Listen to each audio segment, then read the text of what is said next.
Stay tuned for a really important announcement.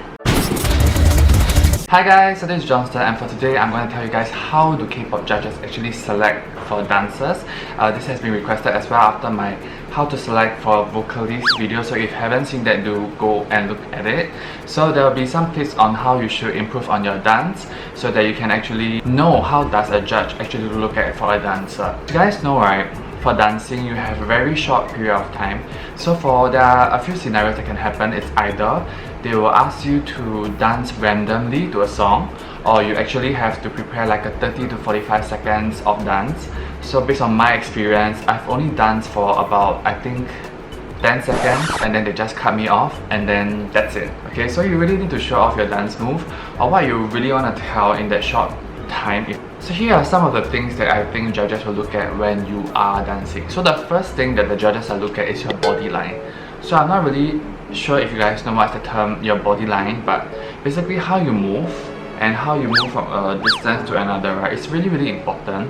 You can really see your line, especially when you do like certain moves like waves, certain movements. They look at your body line and they will see if you are experienced or not. You can really tell an experienced dancer based on this, because the line will be so much better, and then therefore this shows that this person has been dancing for quite a while.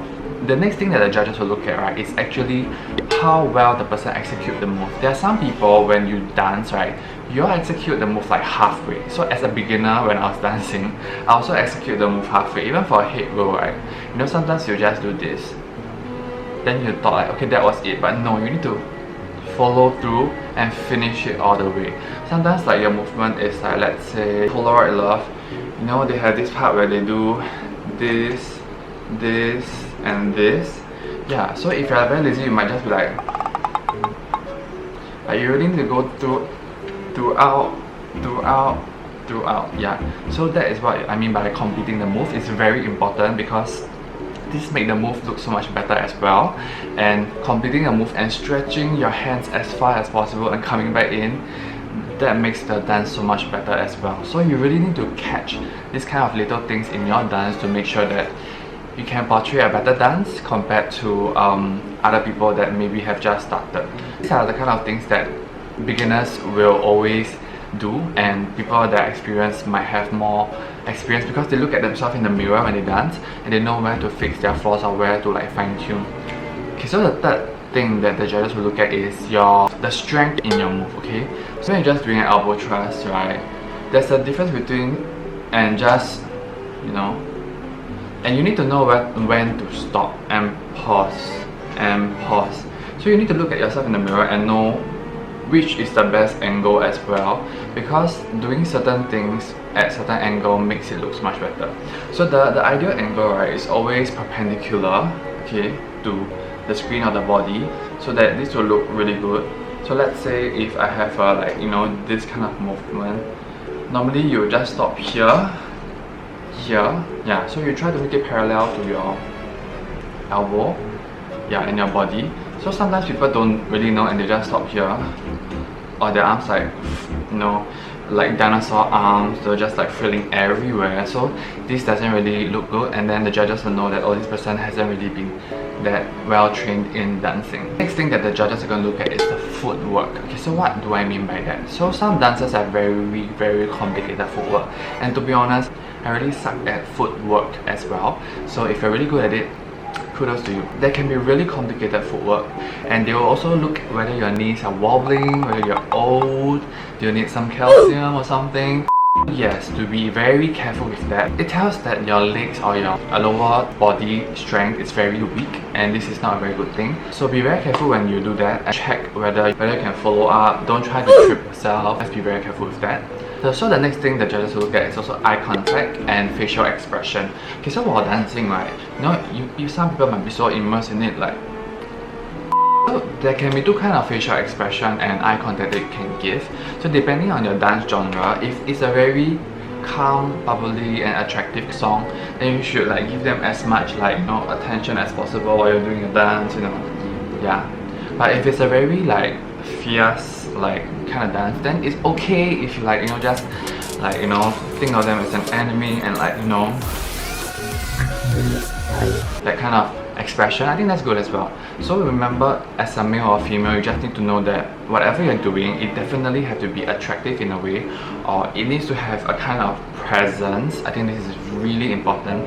Not everyone can dominate with a presence while dancing, so if you really can do that, and if you can be very striking out of everyone in the room, I think this gives a very good chance that you might be selected. I think that these are all the tips that I can give you with regards to dancing.